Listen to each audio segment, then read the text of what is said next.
आ रही है। बड़ी खबर यह है कि इंजीनियर रशीद की जमानत पर फैसला आज आने वाला है। दिल्ली की पटियाला हाउस कोर्ट सुनाएगी फैसला। संसद की कार्यवाही में शामिल होने के लिए इजाजत मांगी थी। जमानत संसद में स्टेटहुड का प्रस्ताव पेश कर सकते हैं। बारामूला से सांसद है इंजीनियर रशीद। एक बार फिर से ये बड़ी अपडेट बता दें, इंजीनियर रशीद ने मानसून सत्र में शामिल होने की इजाजत मांगी है।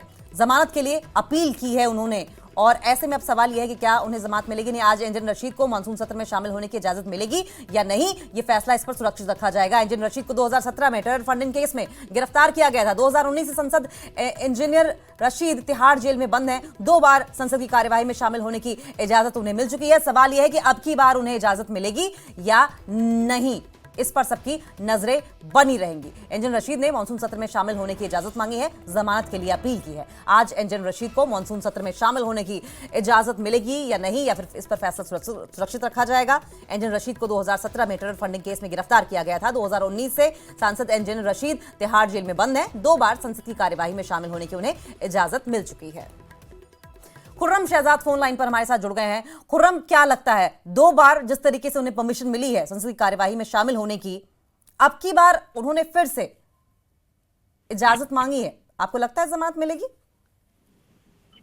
देखिए, काफी ज्यादा संभावना है कि उनको जमानत जो है वो आज मिल सकती है, क्योंकि दिल्ली हाई कोर्ट से 2 मरतबा उनको पार्लियामेंट जाने की इजाजत मिली है। और जिस तरीके की बहस जो है वो 15 जुलाई को देखने में आई थी, उसमें वाज़ेह तौर पर जो NIA है उसकी तरफ से ये कहा गया था कि उनको अंतरिम जमानत तो बिल्कुल ना दी जाए, लेकिन कस्टडी पैरोल को लेकर जो है वो सीधे तौर पर एक तरह का नर्म रुख था। और कस्टडी पैरोल को लेकर भी जो इंजीनियर रशीद के वकील है वो ये अपील कर रहे थे कोर्ट से कि उन पर जो ट्रैवल एक्सपेंसेस हैं, क्योंकि वो काफी ज्यादा होते हैं, लाखों में होते हैं, तो वो ना लगाए जाएं, बल्कि उनको इससे अलग रखा जाए। लेकिन NIA की तरफ से कहा गया था कि अगर उनको कस्टडी पैरोल दी जाती है तो उन पर ट्रैवल एक्सपेंसेस लगाए जाने चाहिए। लेकिन क्योंकि 2 मरतबा दिल्ली हाई कोर्ट से उनको पहले ही पार्लियामेंट जाने की इजाजत मिल चुकी है, और पटियाला हाउस कोर्ट की तरफ से भी एक बार उनको हल्फ लेने के लिए और दूसरी बार उनको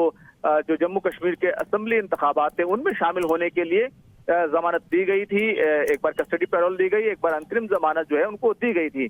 तो काफी ज्यादा इम्कान है कि उनको जमानत दी जा सकती है। लेकिन ऐसा भी है कि अगर उनको जमानत नहीं मिलती है तो ये भी वाज़ेह है कि दिल्ली हाई कोर्ट में ये पूरा मामला जाएगा, और वहां पर एक बार फिर इंजीनियर रशीद के वकील आपको वहां पर अपनी दलीलें रखते हुए दिखाई देंगे। लेकिन आज जो फैसला आना है और जिस तरीके की बहस हुई है, जो खासतौर से बुनियाद बनाई गई कि 4 बार उनको जमानत मिल चुकी है, उन्होंने किसी भी शर्त का उल्लंघन जो है वो नहीं किया है और तमाम शराइत को पूरा किया है। इंजीनियर रशीद ने जिस तरीके से एक प्रेस रिलीज जारी की पार्टी की ओर से कि वो जम्मू कश्मीर के स्टेटहुड का इशू वो पार्लियामेंट में उठाएंगे, तो ये काफी ज्यादा इम्कान है कि उनको जमानत मिल जाए।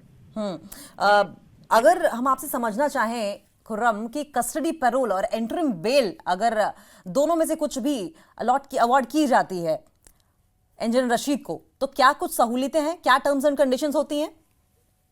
देखिए, अगर अंतरिम बेल मिलती है तो इंजीनियर रशीद वो जेल से बाहर रहेंगे, उनको रोज जेल नहीं जाना होगा। लेकिन अगर कस्टडी पैरोल उनको अगर मिलती है तो वो जेल की जो सिक्योरिटी है वहां से वो कस्टडी में आएंगे पार्लियामेंट, और शाम को दोबारा फिर वो जेल चले जाएंगे।